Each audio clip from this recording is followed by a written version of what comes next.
Star प्रवाह वाहिनीच्या घरोघरी मातीच्या चुली या मालिकेमध्ये आता एक अतिशय धक्कादायक ट्विस्ट आला आहे। घरोघरी मातीच्या चुली मालिकेतून जानकीची एक्झिट झाली आहे। घरोघरी मातीच्या चुली या मालिकेची नायिका म्हणजेच जानकीचा मृत्यू दाखवण्यात आला आहे।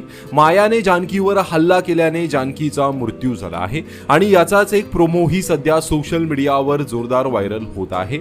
मात्र या प्रोमोवर प्रेक्षकांनी कमेंट करत म्हटलं आहे, आता तिच्यासारखीच दिसणारी डुप्लिकेट जानकी बघायला न मिळो अशी अपेक्षा लेखकाकडून व्यक्त करण्यात येत आहे। कारण मालिकेमध्ये असे ट्विस्ट आणून केवळ कथानक वाढवण्याचे काम केले जाते। लक्ष्मीच्या पावलांनी तसेच मुरंबा या मालिकांमध्ये नायिकेंच्या बाबतीत असंच घडलं होतं, पण तसेच अभिनेत्री रेश्मा शिंदे या मालिकेतून बाहेर पडत असल्यामुळे हा ट्विस्टर नाही ना आणला असा प्रश्नही प्रेक्षकांकडून उपस्थित केला जात आहे। त्यामुळे आता मालिकेत जानकीचा मृत्यू दाखवण्यात आल्याने रेश्मा शिंदे ही या मालिकेतून बाहेर पडणार का हे येत्या काही दिवसातच समजेल। तर घरोघरी मातीच्या चुली मालिकेबाबत तुमची काय प्रतिक्रिया आहे कमेंट करून नक्की सांगा। धन्यवाद।